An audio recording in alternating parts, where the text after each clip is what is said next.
না সেটা বলে দিক যে আমরা টাকা পাবো না। এত হ্যারাসমেন্ট ভালো লাগে না। আজ 3 মাস ধরে হ্যারাসমেন্ট হচ্ছে।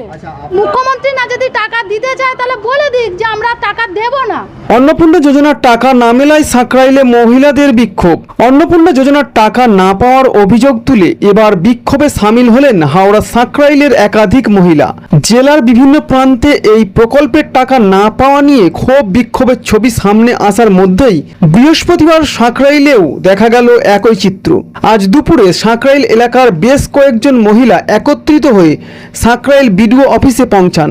তাদের অভিযোগ, অন্নপূর্ণা যোজনার আওতায় টাকা পাওয়ার কথা থাকলেও নির্দিষ্ট সময়ে তাদের অ্যাকাউন্টে টাকা জমা পড়েনি। ফলে প্রকল্পের টাকা কেন বন্ধ রয়েছে তা জানতে তারা বিডিওর সঙ্গে দেখা করেন। মহিলাদের দাবি, আগে নিয়মিত টাকা পাওয়া গেলেও এবার অনেকেরই অ্যাকাউন্টে টাকা ঢোকেনি। বিষয়টি নিয়ে তারা প্রশাসনের কাছে দ্রুত সমাধানের দাবি জানান। বিডিওর সঙ্গে সাক্ষাতের পর মহিলারা তাদের সমস্যার কথা জানান এবং দ্রুত টাকা পাওয়ার বিষয়ে প্রশাসনের হস্তক্ষেপ দাবি করেন। অন্নপূর্ণা যোজনার টাকা না পাওয়া মহিলারা কি বলছেন এবার সরাসরি শুনে নেব। তারপরে জনকল্যাণ শিবির বসানো হয়েছে, সেই শিবিরেও আমরা কাগজ জমা দিয়েছি, সেই কাগজটা ভিডিও আছে। আমরা জানি জুলাই মাসে আমরা টাকা পাবো। জুলাই মাসে যখন টাকা পেলাম না, আমরা আবার জুলাই মাসের 4 তারিখে আবার অনলাইন করি, এখনও আমাদের সেই টাকা পাইনি। এবার তো জুলাই মাসের 31 তারিখে যখন ভিডিও আসি তখনও বলছে আন্ডার প্রসেসিংয়ে আছে। আজকের আগস্ট মাসের 20 তারিখ, আজকেও বলছে আন্ডার প্রসেসিংয়ে আছে। তাহলে যখন পাবো না সেটা বলে দিক যে আমরা টাকা পাবো না। এত হ্যারাসমেন্ট ভালো লাগে না। আজ 3 মাস ধরে হ্যারাসমেন্ট হচ্ছে। যখন বিডিও অফিসে 6 নম্বর কাউন্টারে গেলাম তখন ওরা বলছে আশাকর্মী বা অঙ্গনারী এদের কাছে যেতে। এবার যখন আমরা উল্টো মানে একটু মেজাজ দিয়ে গরম দিয়ে বললাম তখন বললো 28 নম্বর রুমে যেতে। 28 নম্বর রুমে যখন এসে বললাম তখন বিডিও স্যার বলছে আশাকর্মী অঙ্গনারী এরা কি করবে। তাহলে আমরা যাবোটা কোথায়?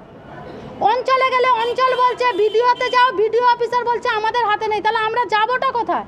আর মুখ্যমন্ত্রী তো নিজেই বলেছে যাদের 10 তারিখের মধ্যে, যাদের জুলাই মাসের 10 তারিখের মধ্যে যাদের মানে করা আছে, ফর্ম ফিল আপ করা আছে, তারা সব টাকা পেয়ে যাবে। 18 তারিখে যে 17 তারিখে কিস্তি যায়, তাহলে আজ আমরা 20 তারিখ হয়ে গেল, আমরা তবু কেন এখনো টাকা পেলাম না?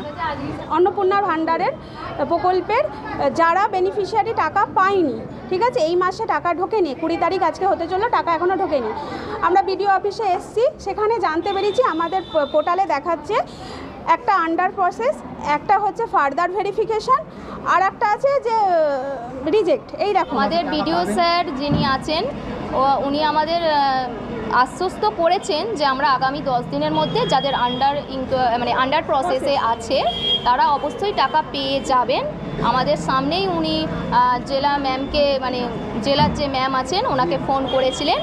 তো উনি যেটা বলেছেন সেটা আমরা নিজের কানেই শুনলাম যে যেগুলো আন্ডার প্রসেস আছে সেগুলো 10 দিনের মধ্যে প্রসেস হয়ে যাবে, আর যেগুলো আদার্স যে প্রবলেমগুলো আছে সেগুলো করতে একটু টাইম লাগবে। সেটা এই মাসে নাও হতে পারে, সেটা পরের মাসে হবে।